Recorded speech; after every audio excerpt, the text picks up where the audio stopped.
नमस्कार, ग्रेटर जम्मू में आपका स्वागत है। मैं हूं आपके साथ नितिन कनोत्रा। इस टाइम मैं खड़ा हूं ट्रांसपोर्ट नगर नरवाल में, और यहां की अगर मैं आपको बात बताऊं तो सन 1990 में ये जेडीए द्वारा ये डेवलप किया गया था एरिया। और उस समय के जो गवर्नर थे जगमोहन जी, उन्होंने कुछ जो शॉपकीपर्स थे जो वेयर हाउस में उस टाइम काम किया करते थे, उनको इमीडिएटली यहाँ पर शिफ्ट किया था ताकि वो यहाँ पर अपना काम कर सके। लेकिन आज कहीं ना कहीं अगर बात करें तो यहाँ के कुछ जो शॉपकीपर्स एसोसिएशन के जनरल सेक्रेटरी हैं, उनसे हम बात करेंगे कि उनके क्या ग्रीवियंसेस हैं, क्योंकि कहीं ना कहीं उनका ये कहना है कि कहीं ना कहीं गवर्नमेंट और पब्लिक पॉलिसी जो है वो होना बड़ा ज़रूरी है, ताकि जो भी उनकी शिकायतें हैं, जो भी उनके दुख हैं, जब वो गवर्नमेंट के पास, जैसे कि जेडीए की मैंने बात की थी, जेडीए ने ये मार्केट डेवलप की थी 1990 में, तो उनका ये कहना कि कहीं ना कहीं उनके जो शिकायतें हैं, उनके जो दुख दर्द हैं, वो लिंगर ऑन हो जाते हैं, उनकी बातें नहीं सुनी जाती। तो इसी सब पे बात करने के लिए हम बात करेंगे शॉपकीपर्स एसोसिएशन के जनरल सेक्रेटरी दीपक जी नमस्कार। दीपक जी, कहीं ना कहीं जिस तरह से पता चला है कि गवर्नमेंट पब्लिक पॉलिसी को लेकर कुछ आपके ग्रीवियंसेस हैं, तो क्या कहना है आपका उस पर? हमारा सर जो ये ट्रांसपोर्ट नगर है, ये 1990 में यहाँ पे बना था। 1990 में ये बना था।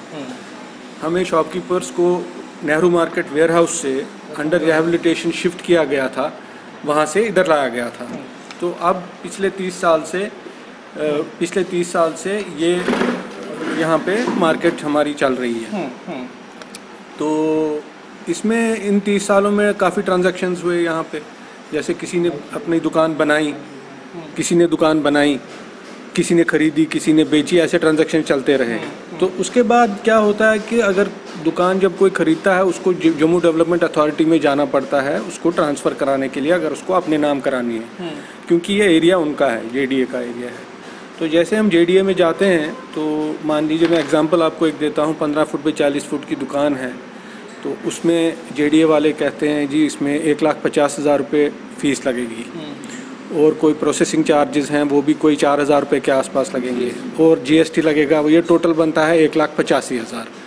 उसके बाद जेडीए वाले अपने जब फाइल सबमिट करते हैं तो अपने सीटीपी सेक्शन जो है उनका, चीफ टाउन प्लानिंग सेक्शन, वहाँ से बंदे आते हैं मेजरमेंट करने के लिए दुकान। जब वो मेजरमेंट करते हैं उसमें भी वो 2 फुट एक्स्ट्रा निकालते हैं, बोलते हैं जी इसका 50,000 रुपया बन गया, वो भी डल जाता है। उसके बाद जाती है डायरेक्टर लैंड मैनेजमेंट के पास फाइल। वो लैंड मैनेजमेंट वाले देखते हैं जी इसने जब ये कागज़ बने थे इसके, उस टाइम जो रेंटल होता है इनिशियल वो भरा है, तो अगर नहीं होगा वो 20-25 हज़ार भी वो बना देते हैं। तो टोटल ये 2.5 लाख रुपये बनता है जेडीए में जो जमा कराना पड़ता है। उसके बाद ये 2.5 लाख के बाद जेडीए वाला जो सिस्टम है, इसके बाद हमें बोला जाता है जी अब आपको कोर्ट में जाना है कन्वीनियंस डीड करने के लिए। उसको उन्होंने नाम रखा है कन्वीनियंस डीड। तो हम फिर कोर्ट में चले जाते हैं। कोर्ट में फिर जो बोलते हैं जी वहाँ पर 1.5 लाख रुपए का खर्चा लगता है। तो टोटल 2.5 + 1.5 हमें 4 लाख का खर्चा आता है एक 15 फुट बाई 40 फुट की छोटी सी दुकान को ट्रांसफ़र करने में। अभी क्या हो रहा है कि जैसे हम फाइल सबमिट करते हैं तो हमारे यहाँ पे कुछ मेंबर्स हैं, कुछ मौजूद भी हैं, कुछ नहीं भी हैं। किसी की 2 साल से फ़ाइल चल रही है, किसी की 5 साल से चल रही है, किसी की 8 साल से चल रही है, किसी की 10 साल से चल रही है, लेकिन उनका कोई क्लोजर नहीं हुआ है।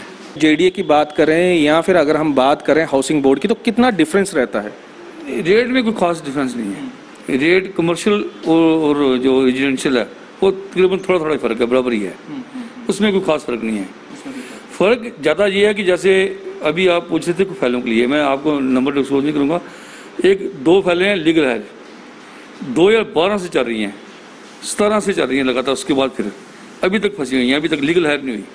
बाप मर गया, बेटा लीगल हायर कर रहा है, अभी तक नहीं हुई।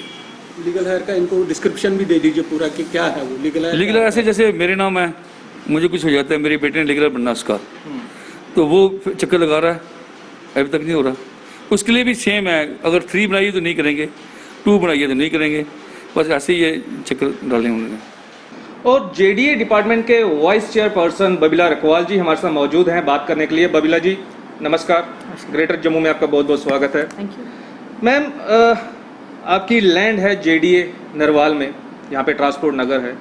वहाँ के शॉपकीपर्स से मैं मिला तो उनकी कुछ शिकायतें थी, कुछ मसले थे जो लेकर मैं आप तक आया हूँ। उनका ये कहना है कि सन 1990 में वहाँ तब के गवर्नर जगमोहन जी ने ये लैंड शॉपकीपर्स को दी, जो शॉपकीपर्स उस समय वेयर हाउस में थे, वहाँ से इनको रिहेबिलिटेट किया, वहाँ पर दुकानें बनाने के लिए जगह दी गई। बहुत बढ़िया बात है कि एक जगह से आपको रिहेबिलिटेट किया जाता है, लेकिन उनका ये कहना है कि सन 1990 से लेकर आज 2020 का आधा साल भी बीत चुका है। आपने भी, क्योंकि आप वाइस चेयरपर्सन है, आपने भी विजिट किया होगा ट्रांसपोर्ट नगर का। वहाँ की सड़कों की अगर हम हालत देखें तो बहुत खस्ता है और एक्सीडेंट के चांसेस भी कहीं ना कहीं बढ़ते हैं। तो उस पर आपका क्या कहना है? ये फैक्ट है कि मैं ट्रांसपोर्ट नगर में मैं गई थी, एट गॉन 2 दिन पहले गई थी और मैंने पूरा रेकी किया पूरे एरिया का। रोड्स तो definitely are in a very bad shape, dilapidated condition जिसे बोलते हैं, गड्ढे हैं और मे बी बिकॉज वहाँ पे प्रॉपर ड्रेन्स नहीं है और जितना भी बारिश का पानी आता होगा तो वो सारा का सारा रोड की तरफ आ जाता है, तो उसकी वजह से भी जो रोड्स की कंडीशन ख़राब है। साथ में सैनिटेशन की तो बहुत ही प्रॉब्लम है, वहाँ पर बहुत गंदगी है, कोई सिस्टम नहीं है इन प्लेस की, ट्रांसपोर्ट की मूवमेंट की कोई सिस्टम इन प्लेस नहीं है। आप देख रहे हैं जगह जगह गाड़ियाँ खड़ी की हुई हैं, whether they have the permission to sit there, खड़े करके कितनी देर तक रहना है वगैरह, मतलब कोई सिस्टम मुझे नज़र नहीं आया। शॉप्स भी जो बनी हैं उस टाइम पे बनी थी शॉप्स, तो खैर nevertheless these are all infrastructural issues. और ट्रांसपोर्ट यार्ड जब बनाया था उस वक्त वो उस वक्त एक ऑब्वियसली एक उस विजन के साथ बनाया गया था कि यहाँ पे सारे शॉपकीपर जो हैं, स्पेशली आपने जैसे कहा रिहेबिलिटेट हुए थे, वेयर हाउस से रिहेबिलिटेट करके आपने एक ऑल्टरनेट स्पेस दी थी। तो बट डाउन द लाइन मुझे लगता है कि जो ये चीज़ें इंफ्रास्ट्रक्चर जो इम्प्रूवमेंट का काम होता है, ये इम्प्रूव होता है जब आप कोई source of income C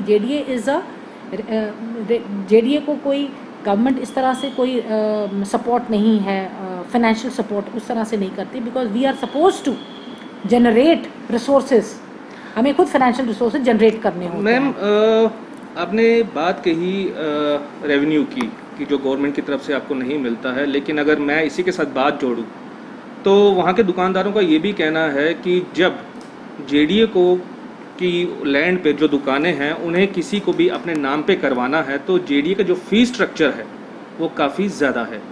fees structure के साथ साथ प्रोसेसिंग चार्जेस, जीएसटी, फिर सीटीपी सेक्शन जो कि मेजरमेंट के लिए आपके डिपार्टमेंट से कुछ लोग वहाँ पे जाते हैं, उस दुकान की पैमाइश करते हैं और जब 1-2 फुट एक्स्ट्रा निकलता है तो उसके भी दुकानदार को चार्जेस भरने पड़ते हैं। लेकिन बात यहीं पे ख़त्म नहीं हो जाती, उसके बाद उन्हें अपनी ये फाइल ले जाके कोर्ट में जाना पड़ता है और कोर्ट में उन्हें कोई कन्वीनियंस डीड करनी पड़ती है जिसका उनका खर्चा 1.5 से 2 लाख रुपये आता है और तकरीबन सब मिला के आपके जेडीए की फ़ीस, आपके बाकी डिपार्टमेंट्स की फ़ीस, कोर्ट की फ़ीस 5 से 6 लाख रुपया उनका खर्चा आता है सिर्फ दुकान को अपने नाम करवाने के लिए। तो क्या ये जो रेवेन्यू है, ये जेडीए को जो रेवेन्यू आ रहा है, जेडीए इसको यूज़ कर सकता है, लेकिन साथ में ही उनका ये भी कहना है कि एक दुकान को अपने नाम करवाने के लिए 4 से 5 साल हमें जेडीए की सीढ़ियों पे ही ऊपर नीचे करना पड़ता है और अभी तक 400 से 500 फाइल्स जो पिछले 4-5 साल से आपके डिपार्टमेंट में ही हैं। देखिए, as far as conveyance deed is concern, उसको करने के लिए कुछ हमने चेकलिस्ट बनाई थी डॉक्यूमेंट्स की। दिस वाज माय प्रेडिसेसर जो थे उन्होंने ये बनाई थी, क्योंकि जो ओरिजिनल जो ओनर्स थे जिनको लॉट हुई थी, आप समझ लीजिए 30 साल पुरानी बात कर रहे हैं, बिल्कुल, ठीक है, कौन ओरिजिनल ओनर थे, किसने किसको दी दे, that shop has changed many hands. जी बिल्कुल, ठीक है, जी बिल्कुल, कुछ परमिशन के साथ और मुझे लगता है कुछ बिना परमिशन के साथ चले गए। ठीक है, चल ये इसमें भी मैं आपको ये बताऊं कि क्योंकि मैंने भी उनसे यही सेम सवाल किया था कि आप अगर जेडीए में आपको 4 से 5 साल लगते हैं और किसी को किसी किस्म की भी कोई तकलीफ है, उसे पैसे की इमरजेंसी है, तो उसके पास यही होता है कि मैं अपनी प्रॉपर्टी को सेल करूं और वहां से जो कुछ पैसे आए उन्हें मैं यूज़ कर सकूं। लेकिन कहीं ना कहीं सवाल मेरा वहीं खड़ा है कि अगर 4-5 साल जेडीए में ही डिपार्टमेंट में आपकी फाइल्स रहती हैं तो आप उसे कैसे बेचते हैं? तो उनका ये कहना है कि हम उसको सस्ते में बेचते हैं, हमारे काफ़ी पैसे उसमें टूटते हैं। खैर वो उसके ऊपर मैं ज़्यादा टिप्पणी नहीं कर पाऊंगी क्योंकि मुझे नहीं पता कि इंटायरली उनका कितना खर्चा होता है। बट हाँ, जेडीए में एज ऑन डेट मेरे पास 50 फाइलें पड़ी हुई हैं, जिसमें से 12 फाइलें मैंने कहा ना, जो डॉक्यूमेंट्स हमने लिए हैं, चेकलिस्ट बनाई हुई है। Checklist is just to ensure कि जो दे रहा है किससे लिया है, सारी एक जैसे एक एंटीसीडेंट्स बनते हैं, फाइल के एंटीसीडेंट्स होने चाहिए ओरिजिनल फाइल से लेते उसमें आपका डायरेक्टर लैंड मैनेजमेंट भी आता है जी। सारी डिटेलिंग बनती है, हर एस्पेक्ट को देखकर किया जाता है। Various sections work on that. पर खैर सेक्शंस की बात नहीं है, अगर हमारे कोई डॉक्यूमेंट्स टाइम पे आ जाते हैं तो मुझे नहीं लगता हफ्ते या 10 दिन से ज़्यादा ही काम होना चाहिए। ये बिल्कुल सही आपने मैम कहा कि हफ्ते 10 दिन से ज़्यादा काम नहीं होना चाहिए, लेकिन कहीं ना कहीं उन दुकानदारों का ये कहना है कि हम अगर रेवेन्यू देने को भी तैयार हैं, हमारा जो फीस स्ट्रक्चर है जेडी का भी देने को तैयार है, लेकिन फिर भी हमारी फाइल्स को 4 से 5 साल लगते हैं, और 400-500 फाइल्स जो हैं आपके डिपार्टमेंट में ऑलरेडी हैं। जो मेरी नॉलेज के हिसाब से जो मुझे रिसेंटली बताया गया, आई कैन नॉट टेल कि 400-500 फाइलें हैं कि नहीं हैं, बट जो आज की डेट में मेरे पास फाइलें पड़ी हैं अराउंड 50 फाइलें हैं, और 50 फाइलों में से 12 फाइलें ऐसी हैं जो डॉक्यूमेंट के साथ कंप्लीट हैं। जिस दिन मैं इनको निकालूंगी उस दिन एक कॉन्फिडेंस बिल्डिंग मेजर डेफिनेटली लोगों के अंदर आ जाएगा कि things are moving, because files नहीं मूव की हैं फॉर वेरियस, मैंने कहा ना कुछ डॉक्यूमेंट्स की कमी थी, उसकी वजह से एक हमारे लिए एक प्रॉब्लम हो जाती थी फाइल को सही मायने में उसको अंडरस्टैंड करना, बिकॉज मैंने कहा ना 30 साल हो चुके हैं जी। बिल्कुल। सो उस 30 साल को आप कैसे इंश्योर करोगे कि वो जो एक नंबर ऑफ इयर्स है that can be club together and आप राइटफुल ओनर तक पहुंच सको। वो एक एक्सरसाइज, बहुत लंबी एक्सरसाइज होती है and it's a long time. लेकिन कोशिश कर रहे हैं कि इस चेकलिस्ट जो हमने एक बनाई है, ये हमारी एक पॉलिसी डिसीजन भी है। बहुत सारे डिमांड जैसे आप बोल रहे हैं लोगों को, कई लोगों ने कहा कि हमें फ्री होल्ड राइट दे दिया जाए, अगर हम लेसी हैं तो हमारे को फ्री होल्ड कर दीजिए। अब 40 साल से अगर मैं इसका 50 साल से इसका ओनर बन गया हूँ तो now you give it to me as a fact.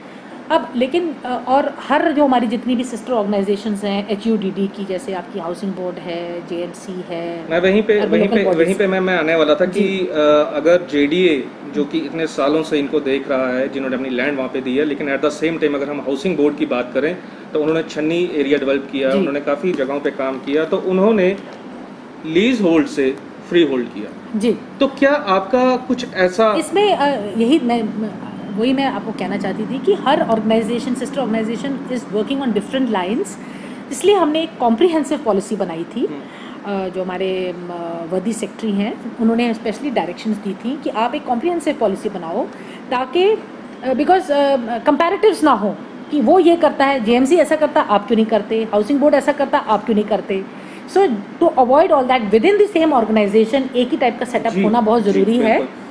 तो यूनिफॉर्मिटी के लिए एक पॉलिसी बनाई गई एंड उसमें ये सारे के सारे जितने भी हमारे सिस्टर ऑर्गेनाइजेशंस के हेड ऑफ द डिपार्टमेंट्स थे, उन्होंने बैठ के एक अच्छी सी पॉलिसी बनाई है जिसमें सारे इश्यूज जो काफ़ी सालों से लिंगर ऑन हो रहे थे, जैसे free holder is one of the issue, then conversion of lease hold rights to free hold rights था, फिर ये था एक और था ट्रांसफर फी, जो बोलते हैं जैसे ट्रांसफर फी बहुत हाई है। हाँ, वही मैं आपको बता दूं, ठीक है, वो ट्रांसफर फी भी सब लोग अलग अलग बना रहे हैं जी, वो तो उनकी दुकान का स्ट्रक्चर के हिसाब से है। लेकिन मेरा सवाल वहीं पर है कि अगर ये रेवेन्यू देने को तैयार हैं, जो JDA के रूल्स एंड रेगुलेशंस फॉलो कर रहे हैं, उन सबको फॉलो करने के बाद भी इतना लंबा समय, क्या JDA के पास मैन पावर की कमी है? क्योंकि उनका ये कहना है कि अगर हम हाउसिंग बोर्ड की बात करें, विद इन अ मंथ उनके सारे डॉक्यूमेंट्स भी तैयार हो जाते हैं, उन्हें वो डॉक्यूमेंट्स ले जाके अगर कोर्ट में, हॉनरेबल कोर्ट में जाना पड़ता है तो वहाँ पे सिर्फ एक 10 रुपए का अष्टाम लगता है, और at the same time JDA की तरफ से अगर जाना पड़े तो लाखों रुपए में उनका खर्चा होता है। JDA में एक बोर्ड ऑफ डायरेक्टर्स होते हैं जहाँ पे डिसीजंस लिए जाते हैं, over a period of time to time decisions लिए हो गए कि किस ये फीस स्ट्रक्चर एक VC के लेवल की बात नहीं होती है, it is taken at a very higher level where very senior officer sit and they decide कि क्या फीस होनी चाहिए। तो ये थे हमारे साथ वाइस चेयरपर्सन JDA बबीला रखवाल जी, जिन्होंने उन शॉपकीपर्स को जो नरवाल में हैं उनको क्लियर मैसेज दिया है कि घबराने की ज़रूरत नहीं है, बड़ी जल्दी उनकी मुश्किलें हल कर दी जाएंगी, और उम्मीद है कि बबीला जी के ही टेन्योर में ये सब मुश्किलें ख़त्म हों। इसी तरह के टॉपिक्स पे फिर से आपसे होगी मुलाकात, तब तक के लिए दीजिए इजाज़त मुझे और मेरी टीम को। ग्रेटर जम्मू का आप सबको नमस्कार।